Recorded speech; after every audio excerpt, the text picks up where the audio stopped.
Salut à tous, c'est Marco, bienvenue sur la 2CGR.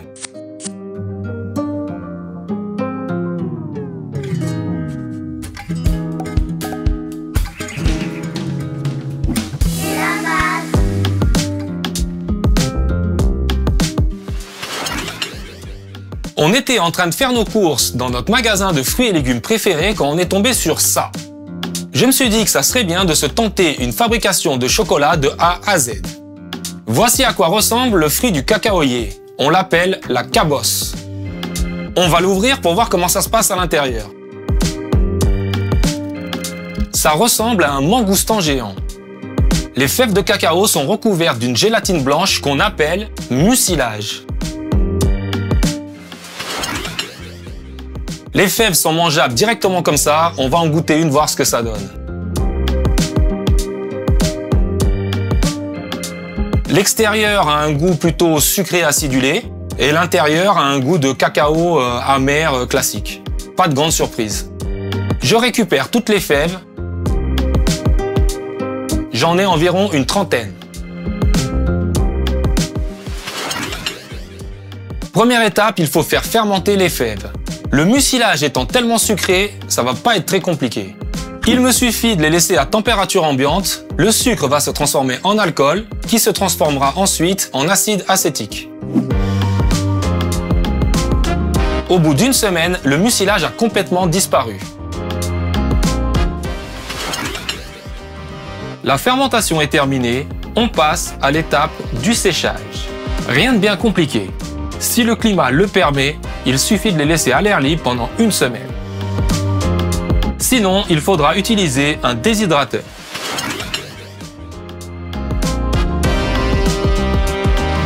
Mes fèves sont bien sèches, on va maintenant torréfier tout ça. L'objectif est de les chauffer tranquillement pour développer leur arôme de cacao. Je les envoie dans un plat qui va au four sans les superposer. Vu le peu de fèves que j'ai, c'est vraiment pas compliqué. J'enfourne à 120 degrés pendant une grosse demi-heure. Pour avoir une torréfaction uniforme, je pense à les secouer 2 ou 3 fois. Une fois torréfiée, la petite peau qui entoure les fèves s'enlève toute seule. C'est assez fou comme on a déjà des odeurs de chocolat. Je retire toutes les peaux. Le cacao est là. Il est très friable. Tiens, on va goûter. À ce moment de la fabrication, je vous assure que le cacao est extrêmement amer. Je concasse grossièrement le tout. Le résultat s'appelle grué. J'ai obtenu 60 g de cacao pur. J'avoue, ça fait pas lourd, mais ça va quand même nous permettre de faire une petite tablette de chocolat. Ce qui est déjà pas mal, on avait une seule cabosse. Le prochain objectif est de broyer le tout pour en faire une pâte qu'on appelle masse de cacao ou liqueur de cacao. J'y vais avec mon mixeur plongeant et ce type d'accessoire. C'est ce que j'ai de mieux sous la main pour faire ça vite fait bien fait.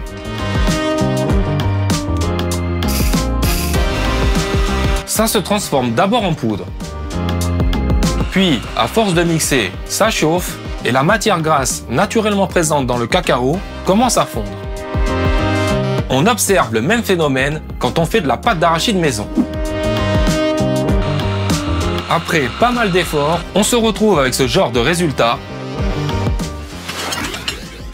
Je fais fondre 10 g de beurre de cacao pur au bain-marie.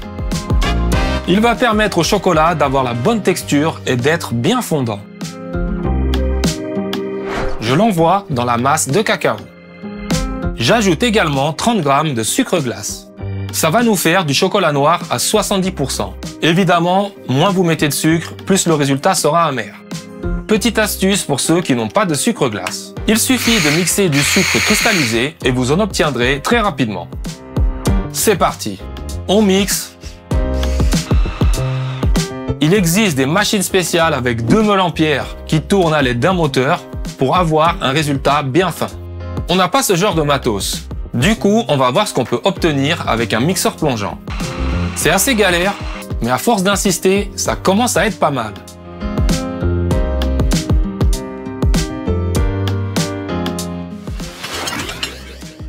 Ce qu'on appelle le conchage a été mis au point par un Suisse du nom de Lindt en 1879. Il s'agit de chauffer le mélange et de le malaxer pendant des heures pour avoir une texture ultra lisse et onctueuse. Ce n'est pas obligatoire de passer par là. Il existe des chocolats non conchés qui coûtent une fortune tellement ils sont cotés. On zappe. Il faut passer par l'étape du tempérage pour avoir un chocolat brillant et cassant. Attention, il ne faut pas que la moindre goutte d'eau entre dans notre mélange, sinon on ne pourra pas obtenir ce qu'on recherche. Je chauffe jusqu'à obtenir une température comprise entre 50 et 55 degrés. Quand c'est le cas, je coupe le feu et je remue jusqu'à ce que le mélange retombe entre 27 et 29 degrés. Puis retour du bain-marie pour remonter entre 31 et 32 degrés. C'est tellement précis qu'on ne peut pas le faire à l'œil. Il va vous falloir ce type de thermomètre. Ça peut paraître chiant pour pas grand-chose, mais c'est en respectant ce processus que la cristallisation du chocolat est optimale. On ne va pas entrer dans des détails trop poussés, mais le processus qu'on vient d'appliquer permet d'obtenir la bonne cristallisation pour avoir un chocolat brillant qui se démoule bien et qui est cassant à la découpe. Il ne reste plus qu'à mouler notre chocolat avant qu'il se solidifie. J'ai un moule spécial tablette en silicone. Il n'a pas l'air terrible, mais ça sera largement suffisant pour aujourd'hui.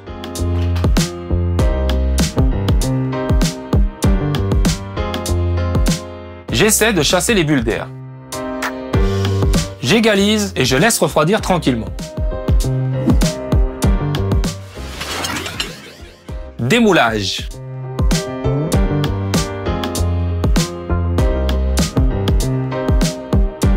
On n'a qu'une seule tablette, mais tout le monde va pouvoir goûter une rangée.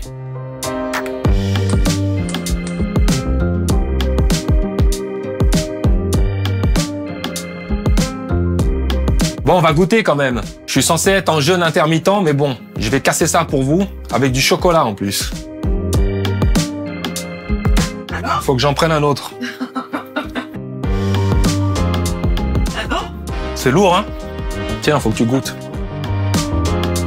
Trop bon. Ça prend en bouche. Oh, trop bon. Ouais, on a réussi.